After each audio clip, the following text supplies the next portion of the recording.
Hey guys, Jess here from Knockout Print Shop. Today I have a probably quick video for you on my September 2020 planner flip through.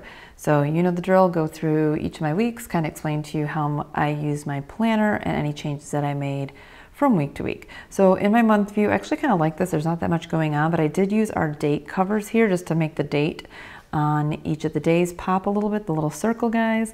I used the mini video icon to write down the video that I would be filming and sending out each of those Mondays, and highlighted that with the coordinating blue mild liner. Then I used my month labels for a few things. So yellow ones were for birthdays going on. The green one was for my Q2 taxes. The red one I used for Knockout Print Shop turning 5 in September. And then I did use our dividable washi because my family came to visit. Last but not least, I did use our plant seeds layered on top of a month label and wrote radishes because that is when I planted the radish seeds. So I wanted to remember that so I knew when to harvest them, which gave me the idea we need to make little mini vegetable icons for those of us that garden, because I think that'd be so cute in your monthly planner to have little like vegetable icons, and then you could write harvest or sow seeds or whatever. So anyways, when I did that, I was like, oh, we need those. So that's pretty much how I use my month view. I usually put client calls in my month view, but for this month, for some reason, I didn't do that. I've been using my iCalendar a lot more because I've told you in a few videos, I'm doing some remote work for a marketing company and we have a lot of meetings. So I have been using digital calendar more. Just it's much easier to keep track of all the meetings. So then that's also where I'm putting my client meetings. So I haven't put that. I think that's why I didn't put that here in September. Okay, so we're not going to do the goal stuff, as you know. We're just going to go into the weekly spread. So this was the first week of September, and I used our brush date covers in the mixed palette here and just kind of did a rainbow thing. So use those, use my usual divider strips. I ran out of the red ones on my sheet, so I didn't even bother to get any. And then I actually used our little mini icon here at the top to highlight kind of what my focus of the day was. Like this was record a podcast, this was monthly reports, film a video. So it just was kind of a cute way to bring attention to like the main thing I had to get done that day. Used my Zoom icons here like I always do. And this week I was still tracking how many hours per day I was working for that remote company. I didn't continue doing that, I don't think, the whole month. I did justify my little home icon and did my hand-drawn box here for any home to-dos. Used our outline check boxes here for the rest of my work to-dos, and then used our little double geometric arrow here to note my kind of like highlight of the day. So I didn't use this section. I'm pretty sure, yeah, this month I experimented with not doing a habit tracker at all or doing my daily highlights in my note section. That had been something I had done religiously for like almost the whole year, you can see. And I was like, you know, the habits that I'm putting down are just kind of like these automated daily tasks that I basically never forget to do. So I was like, I'm just gonna not use it and see how I feel. And then I thought it might be cool to put the daily highlight within the day because I did have some room. So I think I did this the whole month. So I did like that. Okay, so that was week 1. And then week 2 was Labor Day week. So I did a very festive red, white, and blue theme. Used our brush date covers again, just for decorative purposes. I'm not redating this planner, obviously.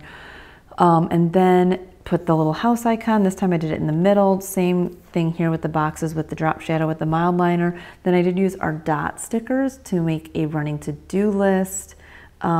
Used my Zoom icons for my meetings. I did use my mini flags here, it looks like to write down how many hours that day I worked. Then I was kind of using our little bullet journal icons to write down the highlight of the day. So I kind of used a relevant icon, so that was kind of a fun idea. We did have a neighborhood party for Labor Day, so I used the outline box layered with a flag, kind of like how that looked. I do like using our little farmer's market grocery icon here for our weekly farmer's market milk pickups. And yeah, that's pretty much it. So you can see again, I didn't do my daily highlights here and I didn't use habit tracker. So there is that. Week 3, we're back to kind of rainbow, which I really do like how rainbow spreads look. So it looks like, again, third week using the brush date covers. This time I tried something a little different. I have my outline check boxes here on the left with the to-dos, with the little double arrows for my daily highlight. Use my usual dividers, but then I wrote my appointments in the middle. I used our highlight header here, still use the zoom icons. So I tried that. And then I also took our blank flags and wrote the word home on top of it. I didn't have a yellow one, so this one's kind of a mess. And then drew a box with a drop shadow around it, because I was finding that when I was dedicating this whole space to home, sometimes I didn't need that much space. But then this kind of ended up being a little weird. So I don't know if I love that. And then I used an outlined box layered with like a different icon, just to bring attention to tasks I didn't want to forget, or like things that happened. So like my birthday, we had a chicken attack on our chickens. They all survived.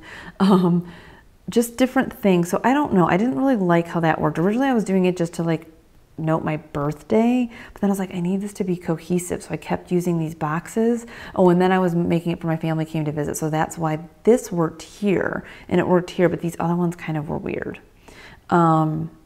So I like how it looks, but it didn't really function the way I was hoping it would. And then, like I said, my family was here, so I didn't really do anything that particular day. I was going through my stickers and I had one of these daily checklists left. So I did throw that down again, just to check off my automated tasks. I do like that. Even though I do these automatically, I do like it. So I did throw that back in for this particular week. So that was the third week. Then we get to the cluster week, which ended up looking like poo. It just looks so bad. My intent was to have a fall kind of themed palette here, and this looks like really not good Christmas. So I was using the Summit palette from the 2020 Inkwell Press stuff, and it just did not turn out good. This was the week after my parents went back home, and I was like just busy with doing a lot of the work for the remote company I work for, and I was just like in work mode and just kind of like not even using good handwriting, didn't even barely use any stickers, and was just like do, and I was not really caring about how my planner looked. So again, didn't use my zoom stickers that I usually use. I did use my dividers. I used a highlight header. I used the hexagon outline check boxes, strips. They line up okay in the Makse. They're not perfect, but they worked. I used the geometric arrow here to make my highlight for the day. I did try using some outline boxes to just note the home tasks I had to do in the right. And then this was just like a mess. So this week was kind of blah. It wasn't blah of a week. Like I got a lot done, but it was not a very pretty planner week. But that's just how it goes. Sometimes your planner looks like crap, but your week just is busy and you get things done. So pretty planner is not always a sign of a productive week. Sometimes it is, sometimes it isn't. So that's basically how September went in my planner. My layouts are pretty consistent as far as splitting my horizontal in two, using the right hand column for home-based to-dos. So it's still working out well. I went through my phase of liking the date covers. I haven't been using those now that I'm into October. I haven't been using those, but I don't know. I've got a lot more going on work-wise, so it's kind of making me want to go back to a vertical, but I'm not sure because I'm so in a groove with this. I don't know. I'm in this weird space. I'll talk about that more in my goal video that's coming up next week. But just wanted to flip through that really quick one more time for you guys. Month, really simple, just, you know, noting the big things. And then we have rainbow. This I need to do again. I liked this little bringing attention to your main focus of the day. I did like my festive Labor Day one. I think if I had to choose, I do like individual check boxes or or dots versus the strips, because then I feel like if I don't use all 5 of these, like I didn't do enough. I did like this week, except for this weird thing I did here on the right, and then back to the attempt to be fallish, but ended up like a weird Christmas. So that's it, guys, for my September 2020 spreads flip through. Hopefully you found that helpful. Maybe you got some ideas of things you want to try or you don't want to try, aka using the Summit palette to make your fall spreads. Did not work, fail. Okay, hope you guys are doing well. Let me know if you have any questions, and I will see you guys in next week's video.